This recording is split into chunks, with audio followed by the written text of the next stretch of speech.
Hello friends, आज हम जानेंगे एसी और डीसी में क्या अंतर होता है। ठीक है फ्रेंड्स, इसके साथ ही हम जानेंगे कि जो इंटरव्यू में जो क्वेश्चन पूछे जाते हैं एसी और डीसी को लेके, इसको हम क्लियर करेंगे और वीडियो के लास्ट तक हम पूरी एसी और डीसी की परिभाषा समझेंगे।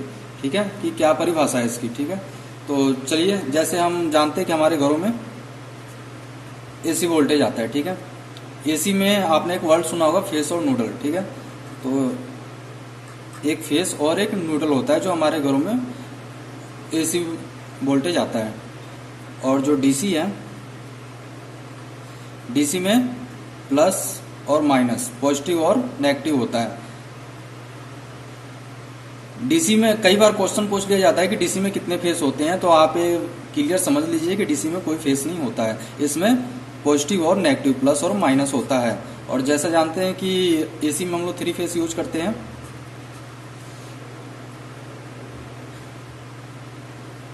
जो आर, वाई और बी, और एक न्यूट्रल होता है। ठीक है, तो ये क्लियर हो गया एसी वोल्टेज। अब हम जानेंगे इन दोनों में अंतर क्या है। तो इन दोनों में सिर्फ और फ्रीक्वेंसी का अंतर है एसी और डीसी में। जैसे कि हम जानते हैं हमारे इंडिया की 50 हर्ट्ज फ्रीक्वेंसी है। हमारे इंडिया की जो फ्रीक्वेंसी है वो 50 हर्ट्ज है। इस चीज को आप रट लें, ये बहुत जगह पूछा जाता है इंडिया की क्या फ्रीक्वेंसी है, तो आपको याद होना चाहिए कि इंडिया की 50 हर्ट्ज फ्रीक्वेंसी है। अब बात करते हैं हम, अब ये 50 हर्ट्ज क्या है इसको हम पहले समझ लेते हैं। ठीक है, तो ये जो 50 हर्ट्ज है, जैसे मैंने बताया कि हमारे घरों में जो एक फेस और एक जो न्यूट्रल्स आ रहा है, तो जो एक फेस है ना, फेस और न्यूट्रल, सिर्फ मैं फेस की बात कर रहा हूँ। जो सिंगल फेस आता है हमारे घरों में, उसमें ना डीसी का पॉजिटिव भी होता है और नेगेटिव भी होता है। ठीक है, एसी का जो सिंगल फेस होता है, इसमें डीसी का पॉजिटिव भी होता है और नेगेटिव भी होता है।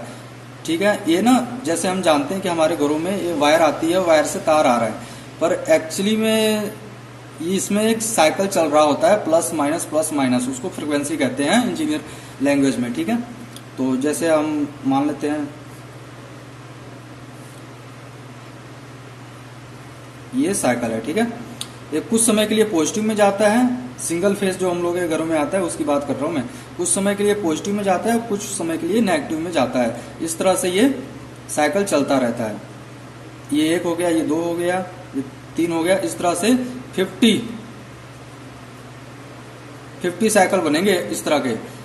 जैसे इसको सिंपल भाषा में हम समझ लें, जो हमारे घरों में बल्ब होता है ना, जो एक बल्ब होता है, हम तो ये जानते हैं कि बल्ब जल रहा है।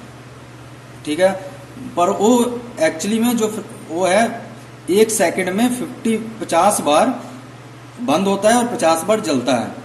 ठीक है, वो ब्लिंक करता रहता है 1 सेकंड में 50 बार। अगर इसको हम कंट्रोल करना चाहें तो वीएफडी जो होता है, वीएफडी फ्रीक्वेंसी ड्राइव, जो वेरिएबल फ्रीक्वेंसी ड्राइव भी कहते हैं, वेरी करता है, जो फ्रीक्वेंसी को वेरी करता है। वीएफडी के मदद से हम फ्रीक्वेंसी को रोक सकते हैं, कंट्रोल कर सकते हैं। जैसे हमने वीएफडी में सेट कर दिया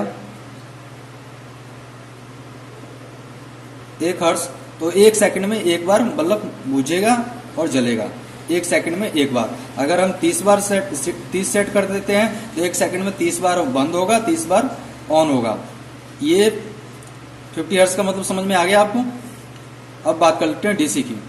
तो एक बात और मैं आपको क्लियर कर दूं कि जो डीसी में होता है उसमें फ्रीक्वेंसी नहीं होती है, उसमें 0 फ्रीक्वेंसी होती है। फ्रीक्वेंसी सिर्फ एसी वोल्टेज में होता है, डीसी में फ्रीक्वेंसी नहीं होती है। इस चीज को आप याद रखें, इंटरव्यू में पूछा जाता है। अब हम बात करते हैं पावर फैक्टर की। अगर आप इलेक्ट्रिकल की पढ़ाई कर रहे हैं या इस क्षेत्र में हैं, तो आपको पावर फैक्टर एक बहुत बड़ा टास्क है, इसको आपको समझना बहुत जरूरी है। ठीक है, तो पावर फैक्टर का यूज सिर्फ एसी ड्राइव में एसी वोल्टेज में होता है, डीसी में नहीं होता है। क्योंकि डीसी में ये साइकिल नहीं होती है, फ्रीक्वेंसी ही नहीं होती है, तो वहां पावर फैक्टर की लोड ही नहीं है। तो पावर फैक्टर का यूज सिर्फ एसी वोल्टेज में ही होता है, डीसी में नहीं होता है, ये आप याद रखें। अब पावर फैक्टर हम यूज क्यों करते हैं? तो पावर फैक्टर हम इसलिए यूज करते हैं, जैसे हमारा कोई 3 फेज का मीटर है, अगर वहाँ पावर फैक्टर हम अच्छा कर दें तो बिजली का बिल बहुत कम आएगा। हमारे घरों में भी जो पॉजिटिव फेस और न्यूट्रल आता है, अगर यहाँ भी हम पावर फैक्टर सही कर दें तो बिल बहुत कम आता है, यानी बिल को बहुत कंट्रोल कर सकते हैं हम पावर फैक्टर से। चलिए थोड़ा और डिटेल में समझते हैं पावर फैक्टर होता क्या है।